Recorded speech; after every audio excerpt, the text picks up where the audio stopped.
igual que el isoflurano. Y fíjense que el óxido nitroso y el ciclopropano, muy baja solubilidad.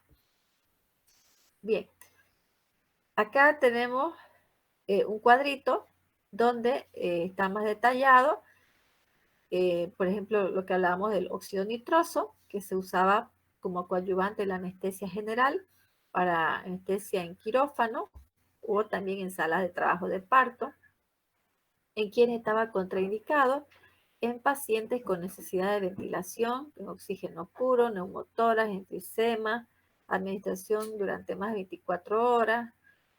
Y aquí vemos al alotano, que es uno de los más utilizados.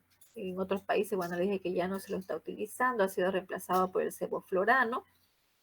El alotano, sin embargo, reduce las necesidades de oxígeno y de el metabolismo cerebral, provocaba una vasodilatación cerebral, lo que causaba un incremento del flujo sanguíneo, pero vimos que tienen, son metabolitos tóxicos, por lo tanto, en quienes estaban contraindicados, en los que ya tengan algún daño hepático, en obstetricia y en hipertiroidismo. Entonces, aquí está un resumen de las indicaciones y de las contraindicaciones de estos gases.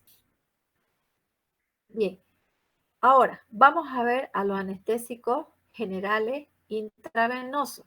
Son las sustancias con propiedades anestésicas, es decir, que sean hipnóticos, analgésicos, ansiolíticos y relajantes. No son gases y se utilizan por vía endovenosa. ¿Y quiénes son? El tiopental, de los barbitúricos, de las benzodiazepinas, al diazepam, al midazolam, de los analgésicos opioides, al fentanilo, el fentanilo, al fentanilo, sufentanilo, la ketamina y el propofol. Bien, ahora se detalla cada uno de sus características farmacocinéticas y farmacodinámicas, que eso ustedes ya lo pueden leer cada uno porque los hemos explicado casi en general, ¿no? Pero todo lo que van a hacer es deprimir el sistema nervioso central, todos, ¿ya? Para, ¿cómo?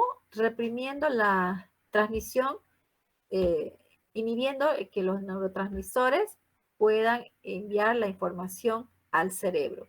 En este caso, de los, de los vías endovenosa, el neurotransmisor que no queremos que llegue, la acetilcolina, pero el neurotransmisor inhibidor, ¿se acuerdan cuando vimos el que llevaba la información? Era el GABA, cuando vimos en el primer video, ahí está explicadito. Y en caso del tiopental, tiene una absorción por vía endovenosa, obviamente, con una distribución muy buena porque es muy liposoluble, con una buena fijación a las proteínas, al 80%, con un tiempo de vida media de 20 minutos. Por eso es que se necesita, por eso es un inductor. Y después ya de esto se necesita usar un anestésico inhalante. Sus efectos secundarios, sus efectos se van a ver en el sistema cardiovascular porque disminuye la presión arterial por vasodilatación periférica, disminuye la respuesta a la hipercapnia y la hipoxia, a nivel del sistema nervioso central disminuye el flujo sanguíneo. Entonces, casi todos van a hacer lo mismo, ¿ok? Acá está otra vez más explicadito, lo mismo que estaba en el cuadrito. Y rescatemos que el tiopental, su uso es vía endovenosa como inductor a la anestesia. Bien, de la benzodiazepina, el diazepam, midazolam y lorazepam, dijimos en un principio, y volvemos a repetir, que se utilizaban para tranquilizar y producir una amnesia y analgesia, ¿ok? De los dos, el midazolam es menos irritante que el diazepam vía endovenosa. ¿Cuáles son los efectos adversos que nos van a presentar? Hipotensión arterial, mareo, vómitos, ataxia, disnea y hasta alucinaciones. Se puede administrar por vía oral endovenosa lenta. Bien, lo mismo, pero aquí más explicado. Bien, de acá de los neurolépticos tenemos al droperidol y aquí tenemos al sulfentanilo, al fentanilo y sufentanilo. Que estos eran los analgésicos narcóticos opioides. ¿Y qué es lo que van a hacer? Deprimir la respiración por su efecto analgésico y son utilizados para cirugía. Entonces, ¿cuál era el efecto de todos los opioides? ¿Se acuerdan? Depresión de la respiración. Bueno, ese es un efecto que aquí se lo considera como esperado, que es lo que se quiere hacer, que depriman la respiración para poder inducir a la analgesia. Y aparte tenían un efecto analgésico. Bueno, entonces, ¿qué nos van a ofrecer? Sedación, tranquilidad, indiferencia afectiva, quietud emocional y analgesia pronunciada. ¿Para qué se utiliza generalmente esto, alfentanilo y sulfentanilo? Para efectuar diversos procedimientos de diagnósticos quirúrgicos menores como endoscopía, radiografía, cambios de apósitos para quemadura. Otro de los usados es el propofol. Este propofol es un hipnótico de acción rápida, igual que el tiopental, pero con un despertar suave. Se metaboliza rápidamente en el hígado, tiene una inducción y recuperación rápida, hipotensión pasajera y es menos irritante que el tiopental que vimos hace rato. Se administra vía endovenosa y ahora la atención, mire, es seguro para administrar en las embarazadas. Por eso es uno de los preferidos para las cesáreas. Después está la ketamina, que ustedes ya lo van a leer, es similar a los otros, el todimato, y bueno, los opioides, estamos recalcando otra vez lo que habíamos hablado del fentanilo, el remifentalino. Otra vez aquí seguimos expresado en otro cuadrito del fentanilo. Todo esto está en el libro de farmacología, está generalizado, se hablan de anestésicos generales en forma general, con pocos detalles de cada uno. Aquí está más detalladito, resumido uno por uno para que ustedes no, no se compliquen leyendo. Si leen uno por uno, están más definidas sus características, ¿ok? Bien, ¿cuáles son las complicaciones de la anestesia general inhalatoria? Las complicaciones inmediatas que se pueden observar son a nivel respiratorio, aspiración y obstrucción, espasmo de las vías aéreas, paro, trastornos del ritmo. A nivel cardiovascular, depresión miocárdica, arritmias, hipotensión. Y a nivel neuromuscular, rigidez e hipertermia maligna. Y en modo tardío pueden aparecer complicaciones gastrointestinales como náuseas, vómito, hilio paralítico y obviamente las afecciones hepáticas y renales que habíamos mencionado. Bien, ¿se acuerdan cuando se mencionaba de que varios de estos anestésicos no tenían una buena relajación muscular y que el anestesista busca que haya una buena relajación eh, porque en cualquier momento se puede necesitar una intubación del paciente? Bueno, pues para eso lo que se usan estos relajantes musculares no despolarizantes. ¿Quiénes son? El becuronio, el pancuronio, el rocuronio y el atracurio. El becuronio tiene un amplio uso en esta práctica clínica porque ofrece buena estabilidad cardiovascular, carece de efectos adversos autónomos y no libera histamina, o sea, es el menos probable de que produzca alergia. Su duración de acción es intermedia, más o menos 60 a 120 minutos, dependiendo de la dosis.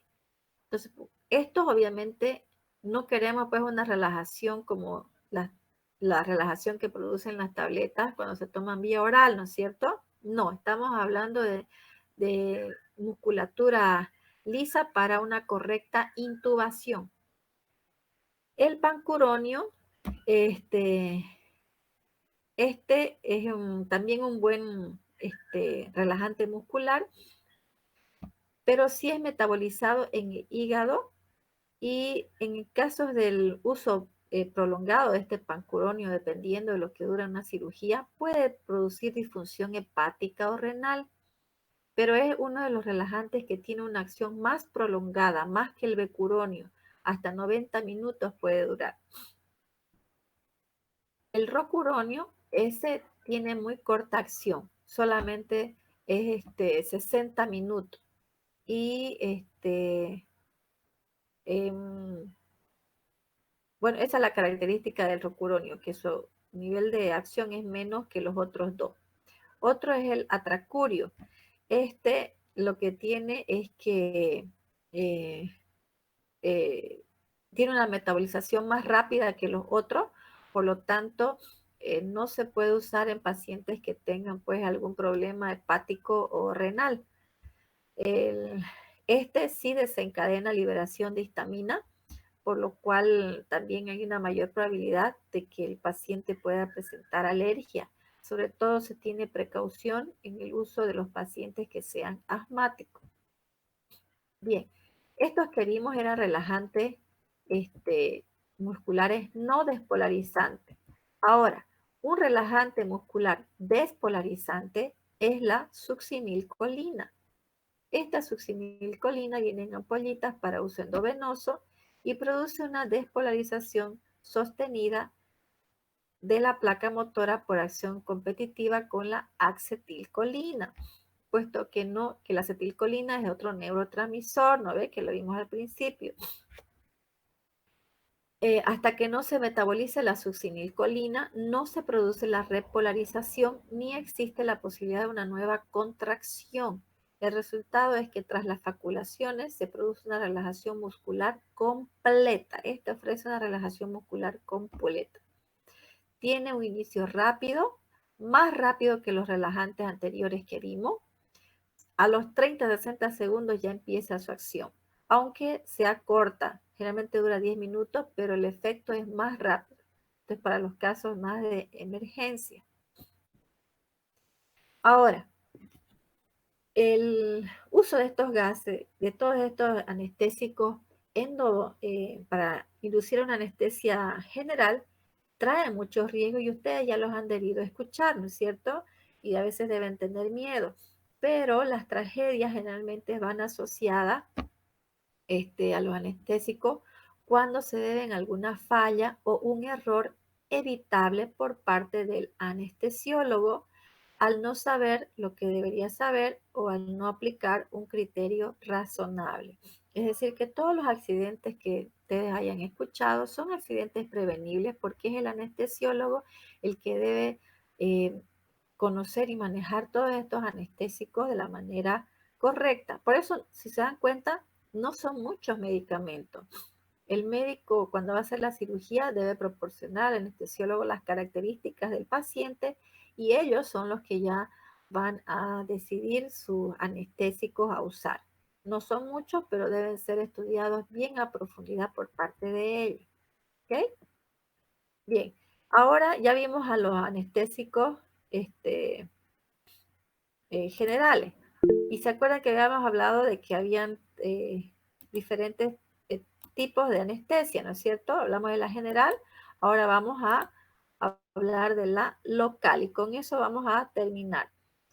Este capítulo de anestésicos locales en su libro está también súper resumido, está todo generalizado.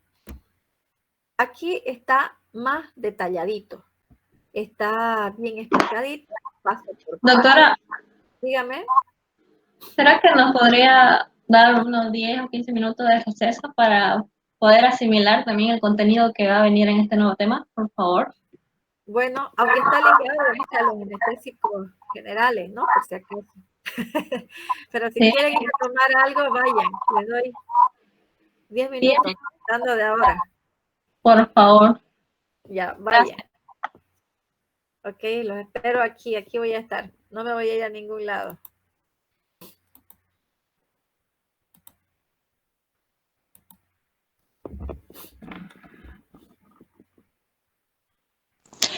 Ahora, Voy ¿usted va revisando a hacer va a perdón. llamar la lista?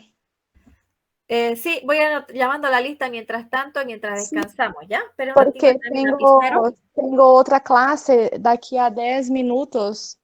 Ah, ya. Aí eu tenho que salir para ir para la outra. Ya, esperen un ratito, voy a traer mi lapicero para que tomemos asistencia un ratito, por favor. Já.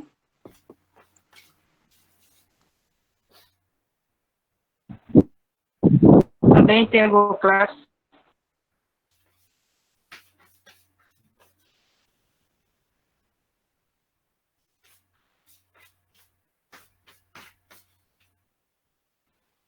Ok, ¿quiénes son las que tienen clase primero?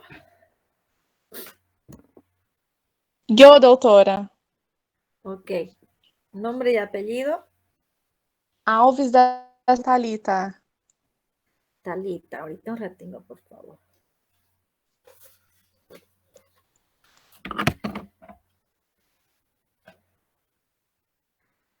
Alves da Silva Talita.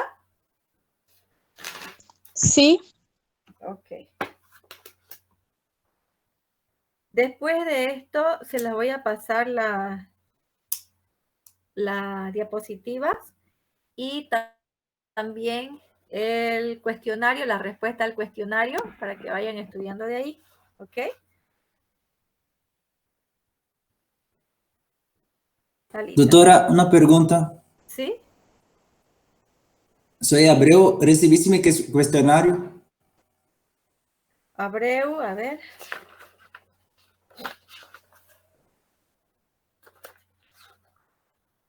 Abreu. ¿Cuándo me lo mandó? Hoy lo mandé. Ah, ya. Hoy día no miré porque anoche se me apagó la máquina, o sea, no quería encender. Y ahora me la estaba viendo mi esposo, justo me dio para empezar la clase de ahora. No he mirado todavía el correo, por eso no mandé tampoco nada. Ahorita que termine lo voy a volver a mirar, ¿ya? E quando vai poner as notas no sistema, doutora? Tenía que poner ya, ayer estaba colocando y no pude terminar. Hoy día las coloco todas.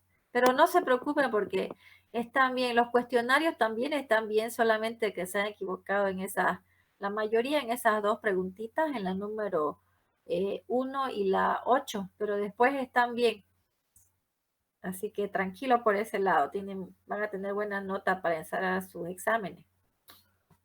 Los cuestionarios y los trabajos que me enviaron también estaban bien hechos, o sea, o copiaron todos o todos entendieron bien, pero estaban bien hechos. Por lo menos los procesos en el práctico 2 estaban bien detallados y la forma farmacéutica también. Que también no había mucha ciencia, eso no cambia, pues, ¿no? Eso va a ser general en todo el mundo. Bien, ¿alguien que también está apurado y quiera decir presente antes de irse?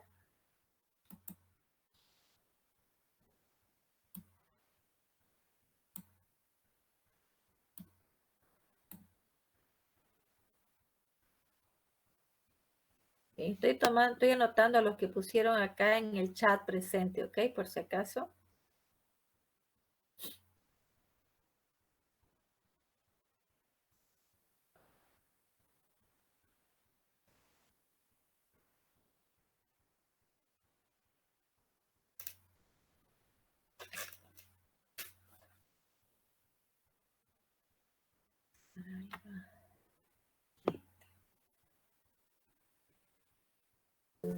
Doctora, ¿Sí?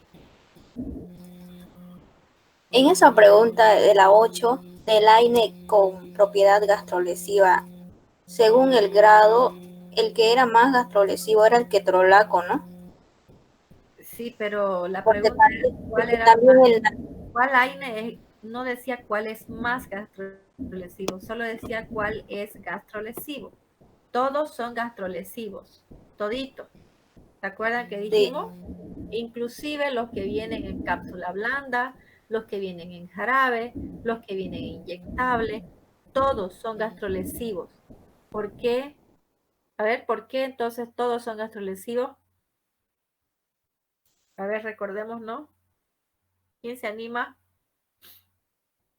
Por la COX-1, Por porque la inhibían a la COX-1. Exacto. No importaba la vía de administración, todos iban a inhibir la COX-1, que era la encargada de dar protección al estómago.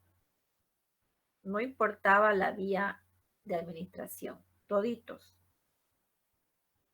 Entonces teníamos que marcar las 3. Las 3. Es que Si lee la pregunta, no decía cuál es más, decía cuál es gastrolesivo. ya, gracias.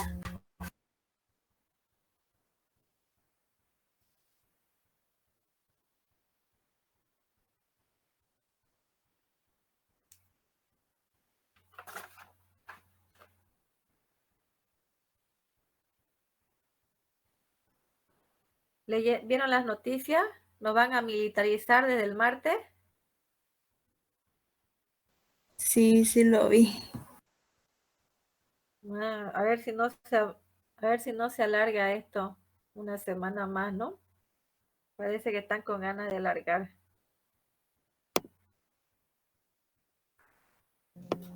Pero nosotros no tenemos clases hasta el 25, ¿no? Sí, supongo. A ver qué dicen las autoridades, porque como esto, mire, va evolucionando. Y les cuento que nosotros como docentes, todos los días nos llega algo más para hacer. O sea, aparte de dar sus clases, todos los días más tenemos algo extra que hacer, que llenar un cuadro, que llenar un formulario, que, ay, madre, digo que esto no acaba, más trabajo tenemos nosotros. Así que cuando se daba clase presente.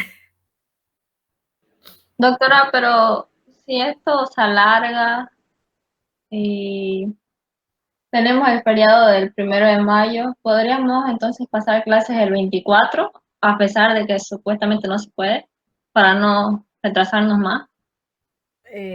No preferiría que voy a preguntar porque ustedes ya dan su examen, ¿no ve? Pero no tienen otro examen que vayan a estudiar o algo así. Si no tienen, Sí, como es la segunda semana ya casi no hay examen. Sí, porque yo expuse ese problema que he tenido con ustedes a la encargada, que con ustedes no pasé clase. O sea, de cara no los conozco. Después resulta que hay un feriado. Y por último son los primeros en dar examen. Entonces yo le expuse eso, ¿no? A la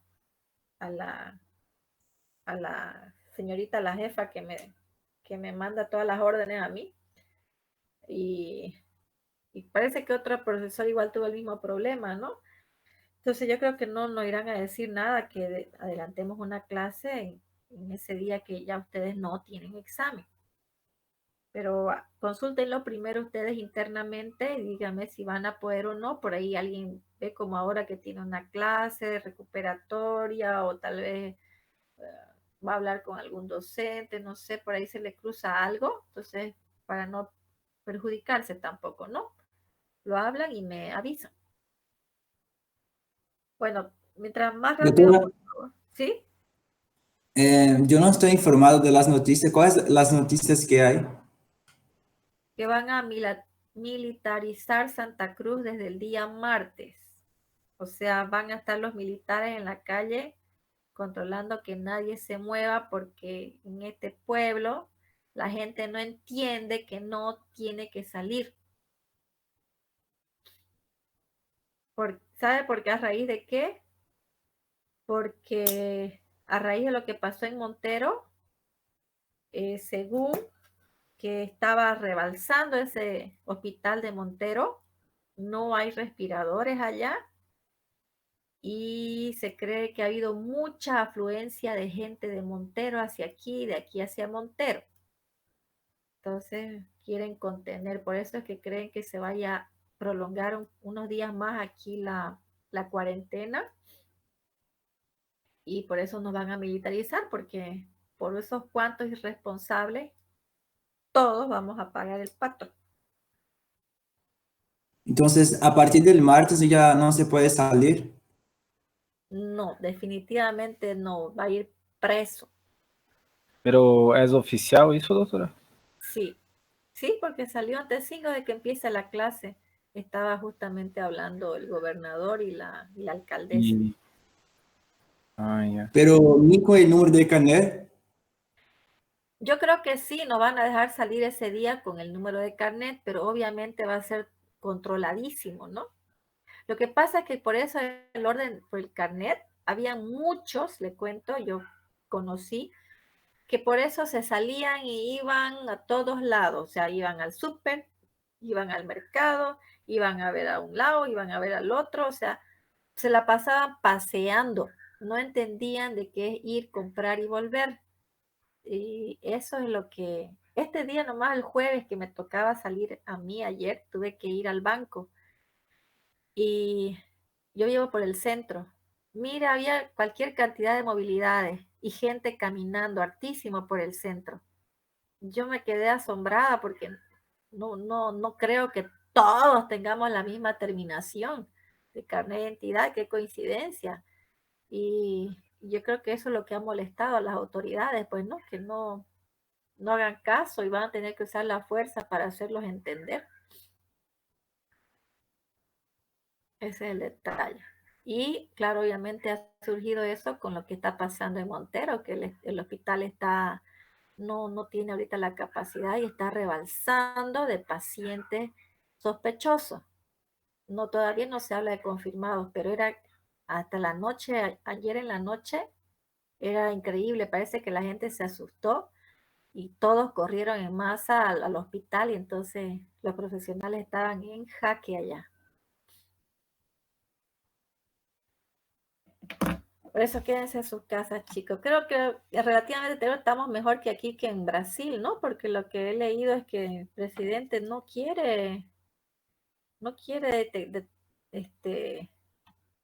o sea, todavía minimiza la situación, ¿no? Su presidente Bolsonaro en Brasil. ¿Qué dice su familia? ¿Qué dicen ellos? ¿Quieren o no quieren cuarentena? É que há uma disputa muito grande entre economia e saúde em Brasil.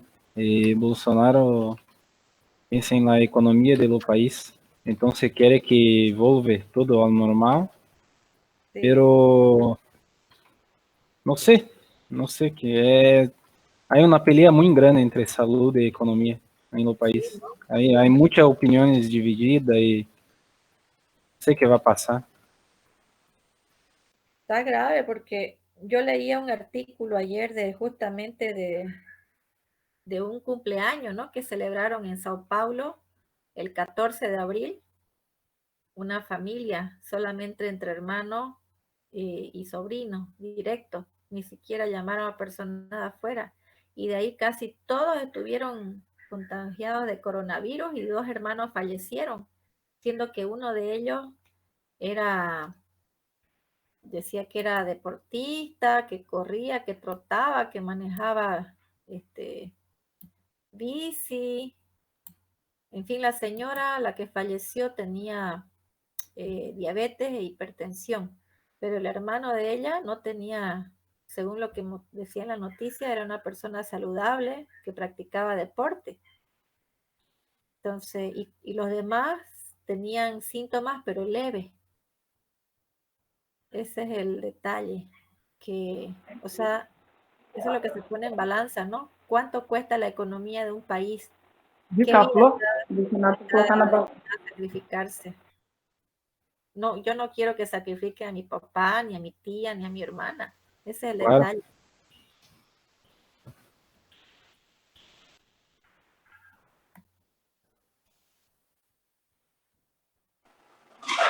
Sí, verdade, doutora. Bien, para acelerar, mientras tanto, voy a llamar a los que no puedo encontrar aquí porque se me borra este chat cuando hablo con ustedes. Se borra el chat y tengo que volver al principio. Mejor más rápido. A ver, Abreu está, Alves Talita está, Alves Raiza está. Albert Regis Maise, Anchau Kelly, Arce Barcaya está, Asís da Cruz Marcus Vinicio, Ábalos Montaño John Clisman, Presente, doctora. Barreto Fonseca Annelise, Presente. Barro Friso Joao Gabriel, Becerra de Silva Felipe, estaba internado Felipe, Cabrera Alessandra Vania, Castro Farías Lucila. Presente, doctora Cabrera. Ok. Castro Yumi, Cordeiro Damasceno Taisa, de Olivera Flores Tayla Renata, Félix Rocha Jonathan, Fernández Vallejo Dali Sara, Presente, doctora. Gómez Andrade Ana Luisa, Gómez Barro Junior Jaino, Gutiérrez Antelo Rachel Lorena. Está presente, doctora, pero no sirve su micrófono. Está presente, la ley. José da Silva Raúl Lucas, Lima da Silva Gabriel, Lima Presente, Piovesan, doctora. Presente. Lima da Ok. Silva, Gabriel. Lima Piovesan Caroline, López Andrea está, ya la vi. Martín Pereira Mariana, Méndez Leite José Jobson, Presente. Mendieta Oxa Jimena Alejandra, ya está, la vi. Meneses Alejandro Alexa Carolina, Presente, doctora. Montoya Rivadeneira Jorge Luis, Moraes Cristina, ya la vi, está presente. Olivera Danila también. Presente, Pereira Olivera. Daniel.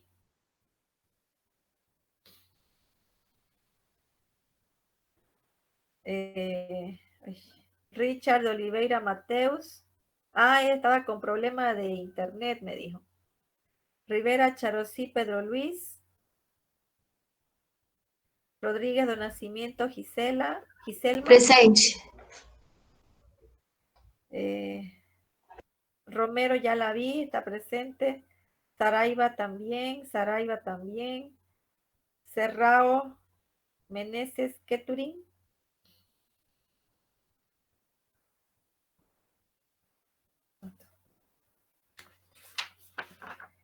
Y Silva Kesia ya está. Silva Emily. Presente, doutora. Suárez Lucas Fernando. Suárez de Presente, Sousa doutora. Camila. Suárez Lucas Fernando, presente. Camila también, muy bien. Suárez de Sousa Karina Ellen. Presente. Soto ya está. Sousa de Oliveira Daniel. Presente. Sousa Nogueira Felipe ya está. Zubia Terrazas Esperanza. Presente, doctora. Torrico Alejandra. Presente, doctora. Y Veramendi Norma. Presente, doctora. Ok, ya. ¿Seguimos? Para que veamos anestésicos locales, que ya es poquito y eso está... Pueden ver, ¿no es cierto? Sí, ya. Entonces les había dicho que este anestésico locales igual estaba súper resumido en su libro y algunas características, o sea, los manda, vaya a la página tanto, vuelva a la página no sé, tanto, ¿no es cierto? Bueno, aquí está ordenadito y está detalladito. Todo lo que está ahí está aquí, pero igual léanlo para que eso es como un resumen de lo que ustedes van a ver aquí. Ok, entonces, ¿se acuerdan que habíamos visto en principio los anestésicos cuando hablábamos que queríamos producir anestesia en un punto determinado y la anestesia general, ¿no es cierto? Bueno, ahora, estos anestésicos locales se utilizan ampliamente por los médicos especialistas y también por los no especialistas. Se está de más decir que lo utilizan pues las personas, las enfermeras, los podólogos, ¿no es cierto? Se usan dentro y fuera de las salas de cirugía. ¿Cómo? Bloqueando la transmisión de los impulsos nerviosos en áreas específicas. Permiten la realización de procedimientos quirúrgicos menores y proporcionan analgesia. Y se dividen en dos, en las aminoamidas y los aminoésteres. Aquí les va a ir muy bien hacer un mapita mental de cuáles son los anestésicos generales y cuáles son los locales. En cuanto a su mecanismo de acción, ya ustedes han visto que es similares, ¿no? Todos los generales y ahora en los locales igual. Entonces solamente con su mapita se van a ir dando cuenta. Bien, entonces muy usados en la práctica, no es necesario tener un ambiente especial, un quirófano para usarlo. ¿De dónde provienen? Pues provienen de la cocaína. Todos estos anestésicos locales provienen de la cocaína. Los primeros en usarlas eran los incas y poco a poco ya los químicos fueron aislando primeramente el alcaloide cocaína en 1860 y de ahí fueron apareciendo todos los demás, la procaína, la tetracaína, la lidocaína, metivacaína, bupivacaína, ropivacaína, prilocaína, levobupivacaína, etidocaína. Entonces todos descienden, están extraídos desde la cocaína. Bien. Vamos a hacer recuerdo de esto, de nuestro sistema nervioso central. Nuestro sistema nervioso, se divide en sistema nervioso periférico y sistema nervioso central. Nuestro sistema nervioso periférico depende del sistema nervioso central, ¿sí? Pero se divide en el sistema nervioso periférico en el sistema nervioso autónomo, que es el que nos da las reacciones involuntarias, y el sistema nervioso somático, que es el que nos da las reacciones voluntarias. En este sistema nervioso somático están pues las reacciones del músculo estriado, el arco reflejo. Una otra característica es que este sistema no tiene los ganglios periféricos, o sea, los ganglios eran la acumulación de axones, ¿no ve? De la neurona. No forman plexos, son nervios que tienen mielina.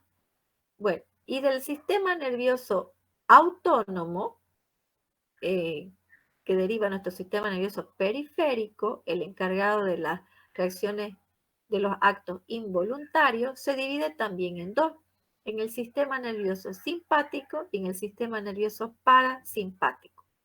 En este cuadrito, fíjense, dónde están localizadas de dónde nacen estos nervios. Fíjense, del sistema nervioso simpático nacen a nivel de la médula espinal, de la tóraco-lumbar, del parasimpático a nivel cráneo-sacro. Eso ya ustedes deben saber mejor que yo. Lo que nos interesa aquí es saber quiénes son los neurotransmisores de estos sistemas nerviosos. Del sistema nervioso simpático es la adrenalina y la noradrenalina. Y del parasimpático es la acetilcolina. Eso nos interesa ahorita a nosotros conocer para que podamos entender cómo actúan estos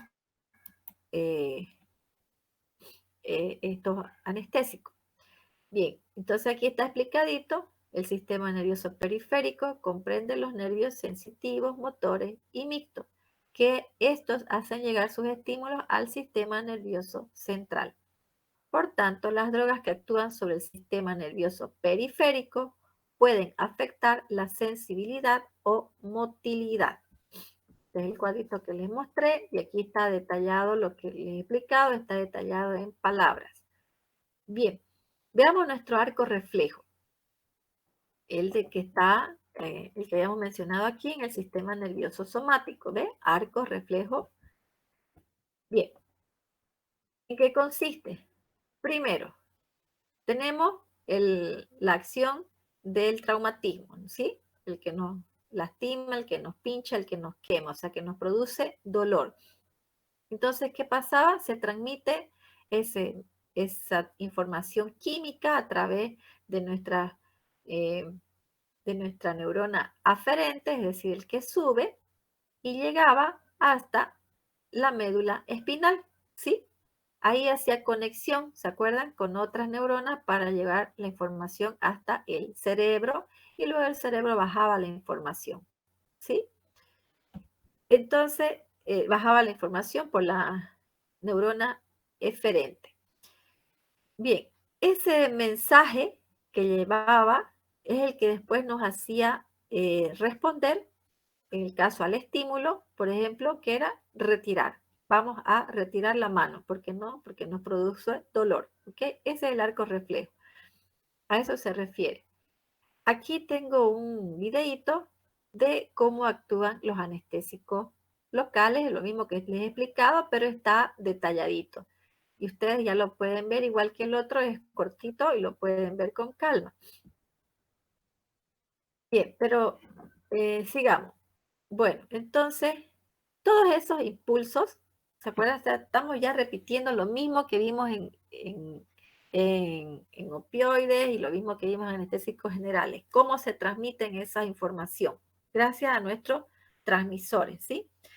Pero ahora resulta de que nos interesa saber que esos impulsos son transmitidos a través del nervio en forma de ondas eléctricas llamadas potenciales de acción.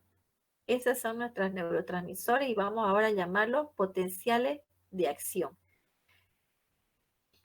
Bien, entonces cuando vimos en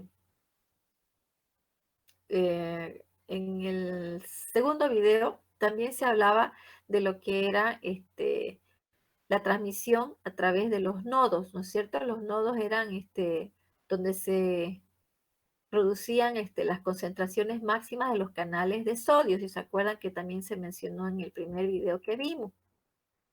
Y aquí está hablando de la hiperpolarización y la despolarización que se mencionaba también en el video igual que vimos, cuando se aperturaban los canales para que puedan salir el sodio, el potasio, y se impedía de que el calcio pueda permitir el ingreso a través de esos iones que salen. Cuando los iones salían, se decía que la neurona quedaba hiperpolarizada. Y cuando vuelven a entrar para restablecer el equilibrio dentro y fuera de la neurona, entonces la neurona queda despolarizada. ¿Sí? ¿Se acuerdan? Eso es lo que ya vimos. Bueno, entonces, ¿qué tenemos? Tenemos un estímulo doloroso, que es lo que nos va a excitar la membrana de la neurona. Y esa excitabilidad es lo que hacía la apertura de los canales con la salida de los iones potasio y calcio y nos daba un potencial de acción, ¿sí? Y ese potencial de acción se debía a la apertura o al cierre de esos canales iónicos. Entonces, aquí está explicado, cuando se abren los canales de sodio, entonces decíamos que había un proceso de despolarización. Y cuando se abrían los canales de potasio para que salga ese potasio y se cerraban los de sodio, había una repolarización o un reposo de la neurona. Aquí está explicado, otra vez lo mismo. Bueno, entremos ahora, si ya entendimos eso y si cuando vean el video se van a volver a recordar lo mismo que ya hemos visto 2 veces, que la anestesia local va a ser la pérdida de la sensibilidad dolorosa, táctil, térmica, en un área determinada del cuerpo, sin que haya pérdida de la conciencia y sin deterioro de las funciones vitales. Esta acción va a obedecer al bloqueo reversible,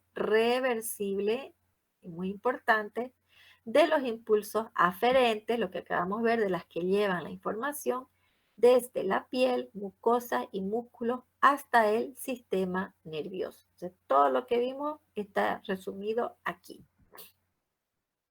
Entonces, estos anestésicos locales van a ser los fármacos que impiden la conducción de esos impulsos eléctricos por las membranas de la neurona o del nervio y del músculo de forma transitoria, organizando la pérdida de sensibilidad en las zonas del cuerpo.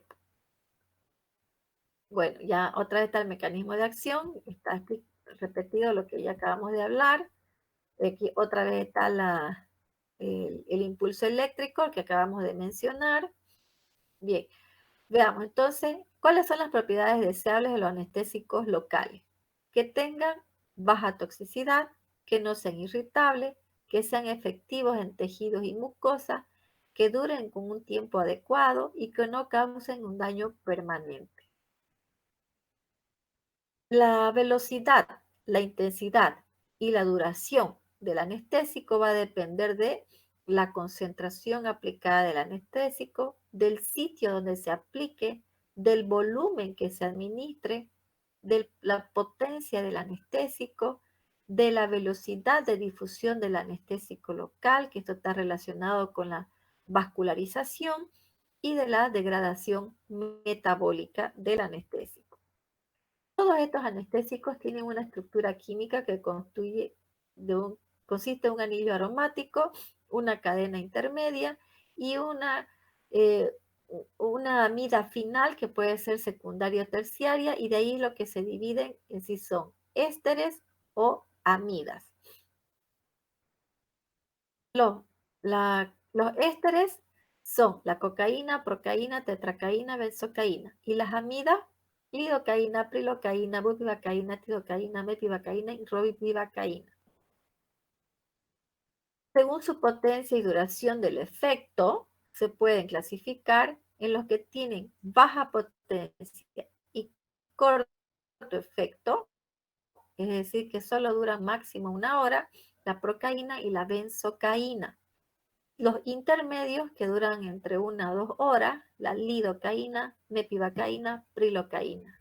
Y los de larga duración, de 3 a 5 horas, tetracaína, bupivacaína, etidocaína. Bien, entonces, la potencia, ¿de qué va a depender? De la liposolubilidad, igual que los gases inhalantes. La duración va a depender de la liposolubilidad y de la capacidad de la unión a las proteínas y de su capacidad vasodilatadora. La latencia nos va a indicar que cuanto mayor, más básico es el anestésico, cuanto mayor es más básico en el anestésico. Es decir, aquí, por ejemplo, a ver, lidocaína, uno de los más conocidos.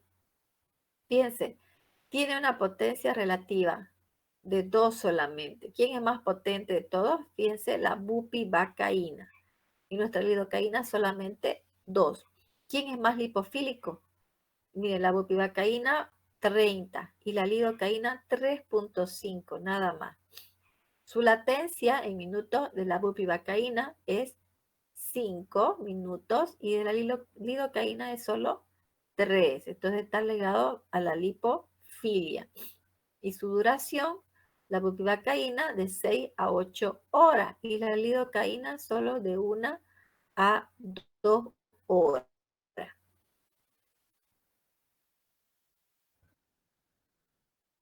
Ahora, la cronología de ese bloqueo neuronal.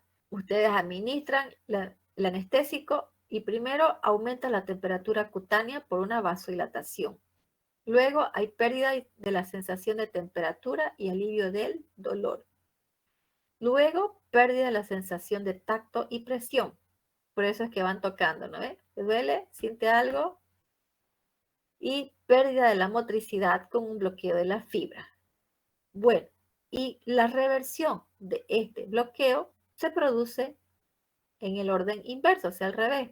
Conforme ya va metabolizándose el anestésico, pues aparece la motricidad, ya hay sensación al tacto, bueno, también ya se va sintiendo un poquito de dolor y obviamente después ya hay disminución de la temperatura. En cuanto a su absorción, todos son bases. Entonces, mientras más alcalino sea el medio donde se aplican, más rápido va a ser el comienzo de la acción. Si hubiese una infección en el lugar donde se va a administrar, las infecciones producen un medio ácido, por lo cual se retrasa la difusión del anestésico. Por eso es que no se administra donde haya una infección, donde haya presencia sobre todo de pus, ¿no ve? En la piel intacta no se absorbe. Tiene que haber algún medio por donde entre, alguna herida, alguna quemadura, cuando se aplican localmente, ¿no? Y obviamente en la mucosa su absorción va a ser muy rápida porque está muy bien vascularizada. Entonces, vía oral es buena para la cocaína y menor para la lidocaína. Su metabolización es muy importante, se da en el hígado y su excreción en la orina, para todos. Hablemos en general de su metabolismo. Los ésteres son hidrolizados por una enzima, la pseudocolinesterasa, que nos da el metabolito PABA. ¿Se acuerdan? El ácido paraminobutírico, precursor del glutamato, ¿no ves? Ya, ese nos da. Y este es el responsable de las reacciones anafilácticas que puedan ocurrir. Las amidas, los anestésicos tipo amidas, se metabolizan por el hígado y estas pueden producir un metabolito que es hepático, por lo cual se dice que estas pueden producir más daño, sobre todo en los que tienen ya problemas hepáticos, ¿no? Ahorita vamos a ver exactamente cuál es este metabolito. Y su eliminación renal. Bueno, ¿qué es la metamoglobinemia? Ese es uno de los efectos adversos que hace que se tenga precaución con los anestésicos locales porque consiste en una reacción donde los metabolitos que se producen de estos anestésicos oxidan el hierro de la hemoglobina normal a un estado férrico, impidiendo que haya un buen transporte de oxígeno.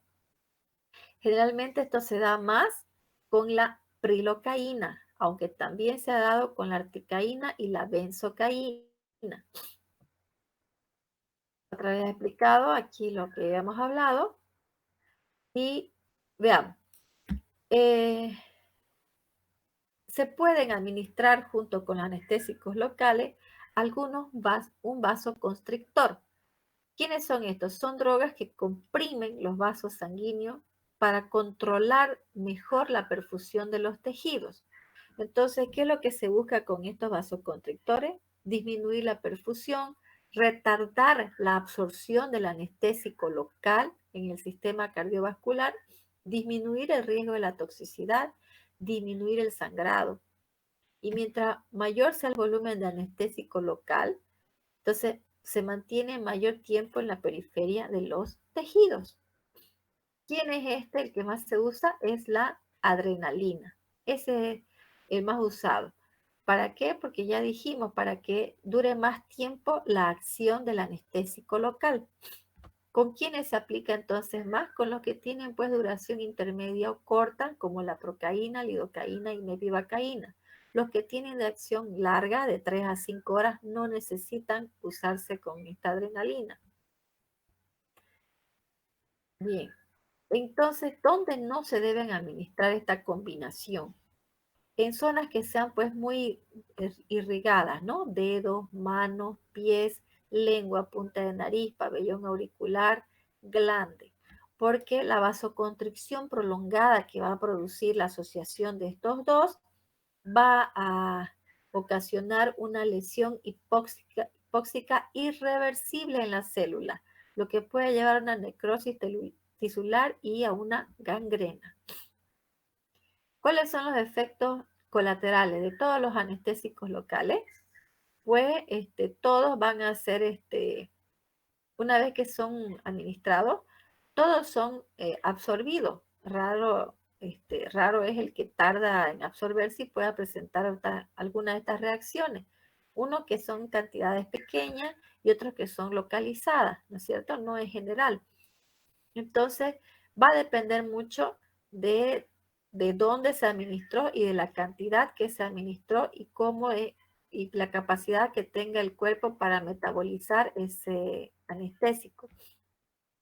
Entonces, cuando se administra demasiado cantidad del anestésico o que haya una absorción rápida o que se haya, o la inyección sea intravascular, así que entra un poquito a la sangre, ¿cuál va a ser las reacciones en el sistema nervioso central? Adormecimiento de la lengua, agitación, visión borrosa, temblores, somnolencia, convulsiones, inconsciencia y posiblemente un paro respiratorio. Esto se da sobre todo en los odontólogos, por eso es lo que ellos tienen que tener más cuidado. Y las reacciones cardiovasculares, hipotensión y depresión miocárdica. Su toxicidad va a ser, ya dijimos, local y bueno, a nivel sistema nervioso que lo acabamos de ver. A nivel local lo que puede presentarse es un edema, inflamación, absceso, isquemia, como vimos si se administra con adrenalina y hematoma. A nivel del sistema nervioso central, rescatemos que lo más frecuente que se puede dar es una presencia de excitación, inquietud, nerviosismo, taquicardia, temblores, entumecimiento de la lengua, convulsiones. Ahora, volvamos a repetir, mientras más potente es el anestésico, hay mayor riesgo de producir estos efectos en el sistema nervioso central, que pueden ser las convulsiones, le puede sobrevenir depresión y muerte.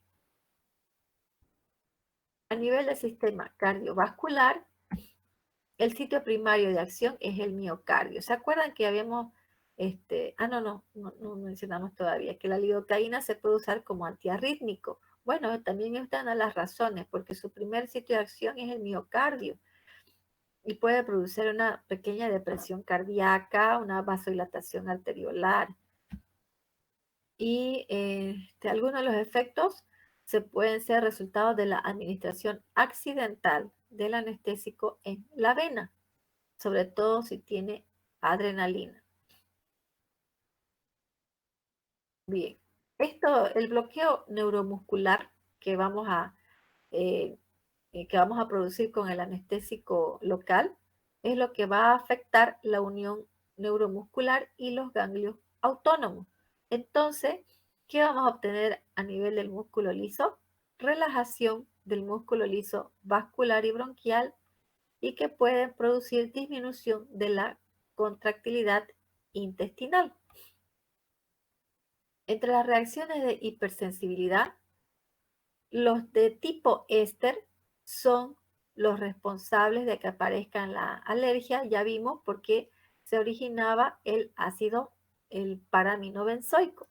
Y los de tipo amida no dan este tipo de reacciones porque no generan este ácido PABA. ¿Cuáles son esas reacciones? Erupciones cutáneas, edema en el sitio de inyección, dermatitis alérgica, crisis asmática y broncoespasmo. La mayoría de los anestésicos locales presentan como resultado de la sobredosis, ya vimos la presencia de la metahemoglobinemia, pero aquí vimos que era la prilocaína, ¿no es cierto? ¿Cuáles son las dosis más utilizadas? Dijimos que la adrenalina era para los anestésicos de poca o de mediana duración. Entonces, cuando se usa sin adrenalina, una prilocaína se administra en 400 miligramos. Pero cuando se usa con adrenalina, hay que aumentar la dosis, 600 miligramos. La lidocaína igual 200 y con adrenalina 500. Bueno, los de tipo éster, vemos que hoy prácticamente no se utilizan porque tienen un mayor riesgo de provocar alergia, porque su toxicidad sistémica tiene una menor importancia y son menos efectivos en la producción de anestesia intraoral. En cambio, los de tipo amida son los más usados en la actualidad tienen menor riesgo de provocar alergia y la toxicidad sistémica tiene más importancia y son más efectivos para la anestesia intraoral. Bien, veamos aquí, la lidocaína. Este es un anestésico más utilizado. Puede producir una anestesia más rápida, intensa, de mayor duración que otro. Y por la que vimos antes, ¿se acuerdan sobre cómo actuaba a nivel del sistema cardiovascular? Se lo puede utilizar también como un antiarrítmico. Su metabolismo es en el hígado y produce dos metabolitos tóxicos que se eliminan por la orina. Pueden generar somnolencia, mareos, convulsiones, coma y muerte. Pero es de elección para aquellos pacientes que son hipersensibles a los ésteres. Entonces su uso local es como anestésico local y antiarrítmico. Bueno, de todos estos, la bupivacaína vimos que era el más potente, ¿sí? Pero por ser el más potente también es el más cardiotóxico cuando se administra accidentalmente en la vena, porque puede producir arritmias y depresión del miocardio. De la característica que los diferencia es que era la prilocaína, dijimos que era el que podía producir como efecto secundario importante la metahemoglobinemia. La cocaína, si ustedes leen después, van a ver que es el mejor de todo, pero obviamente no se usa. Esto está controlado entre la 1008, por lo tanto no se usa. Pero era un buen estimulante del sistema nervioso central, producía una tolerancia, como habíamos visto, ¿se acuerdan? En la morfina, dependencia y el síndrome de abstinencia. Muy altamente adictiva, aunque tenía una buena vasoconstricción. Bueno, y aquí está el resumen de la procaína, para que ustedes lo lean. Veamos las vías de administración y con esto vamos a terminar. ¿Cuáles son las vías de administración de los anestésicos locales? Son tópica, por infiltración, por bloqueo nervioso, por bloqueo de campo, por intravenosa regional, raquidia y epidural. La anestesia local o superficial o tópica es para administrar en piel y mucosa. Recordemos que en piel intacta no se absorbe, no es penetrado. Entonces, ¿por dónde va a entrar? Por las pequeñas heridas, por las ulceraciones, en las grietas del pezón, quemaduras, hemorroides. En oftalmología se utiliza para anestesiar la córnea y la conjuntiva, para ciertas cirugías, extracción de cuerpos extraños, para maniobras de instrumentales o pequeñas cirugías, y viene también en jalea para uso vaginal. Y puede actuar sobre superficies mucosas como la boca, nariz, esófago, tracto genitourinario. Su efecto empieza de 2 a 5 minutos y puede durar hasta 30 a 45 minutos. Anestesia por infiltración. Ya aquí está detallado en qué consiste cada uno de ellos. Este es en depositar el fármaco en el mismo tejido que se va a explorar y en el tejido subyacente, que debe incidirse para abordar la lesión. La finalidad es bañar las ramas nerviosas terminales de esa zona que se va a explorar para bloquear ahí in situ el dolor. Por eso se usa para cirugías menores. Se puede inyectar directamente en el tejido o anestesiar primero un tejido subcutáneo. Los más utilizados, la lidocaína, procaína y bupivacaína. Anestesia por bloqueo de campo es, como en el caso anterior, también es por infiltración, pero la diferencia es que se inyecta el anestésico circundando un sitio donde se encuentra la lesión. O sea, por ejemplo, aquí hace bloqueo de campo en 2 lugares. El otro era solamente por infiltración directa en un solo lugar. Aquí se hace un bloqueo de campo, o sea, por el trayecto donde va un nervio. Existen varias técnicas, la romboidea, polígono, abanico y canoa. En el bloqueo regional, es para interrumpir la transmisión nerviosa de todo un área que está inervada antes de una operación. Se requieren menores cantidades para anestesiar zonas mayores que con la anestesia por infiltración. ¿Y qué se usa? La lidocaína al 1 o al 2%. La anestesia regional, como lo ven aquí en el dibujito, es la infiltración de uno o varios troncos nerviosos con un anestésico local con la finalidad de bloquear la conducción de todo el tronco anestésico y así perder la sensibilidad en un segmento corporal, por decirlo, en todo el brazo, en toda una pierna. Entonces puede ser hasta, dice que está en un dedo, si es solamente la mano, solamente en un dedo, dependiendo de lo que se vaya a hacer. Se aconseja que el paciente permanezca consciente de la intervención quirúrgica.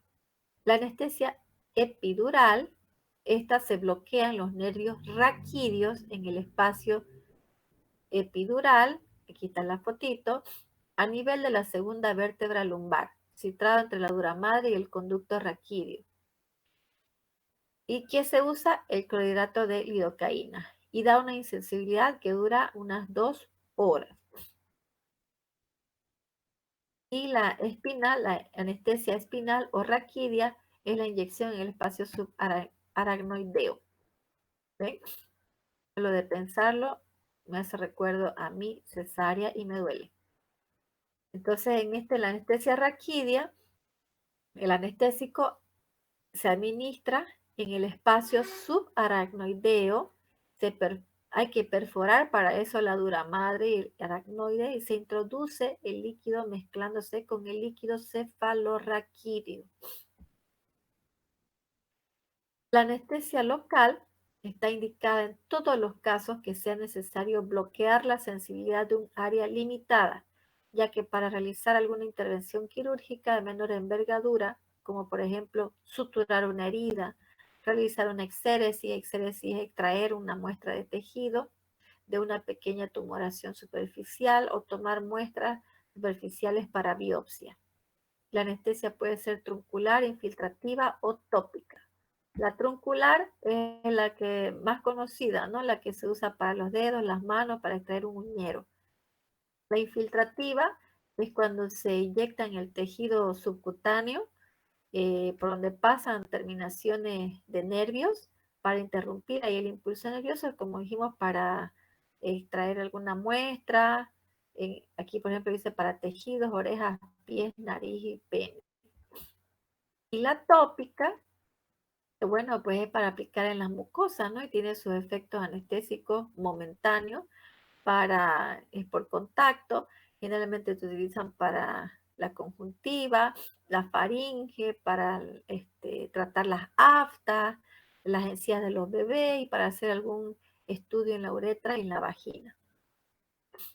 Y bueno, ya esta es una clasificación de lo que habíamos visto, todo lo que hablamos. Y acá al final hay otro videíto donde se habla de los resumen de los anestésicos locales para que ustedes puedan revisarlo. Entonces, como ven, aquí está más explicadito lo que en el libro está súper resumido. Ya se los hemos hecho bien organizadito, como para que no se pierdan en el estudio, ¿ok? Bien, entonces con eso terminamos los anestésicos. Y solo les queda ahora estudiar y repasar. No olviden hacerse un mapita, un esquema mental, sobre todo para que no se confundan con los nombres, ¿no? Pero lo general han visto que para todos es el mismo mecanismo de acción, la misma reacción, con sus pequeñas variaciones. ¿Hay alguna pregunta hasta aquí?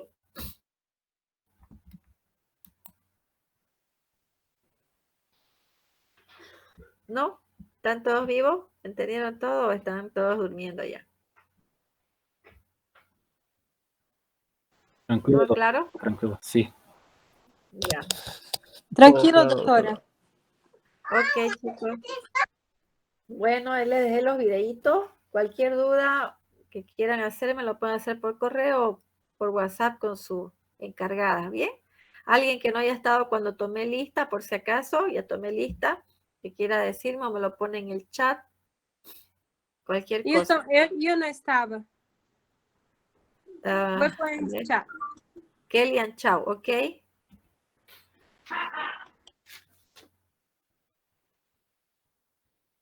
Ok, Kelly. Bien. Montoya, muy bien. Vinicius, ok. Ya está Kelly. Bueno, y con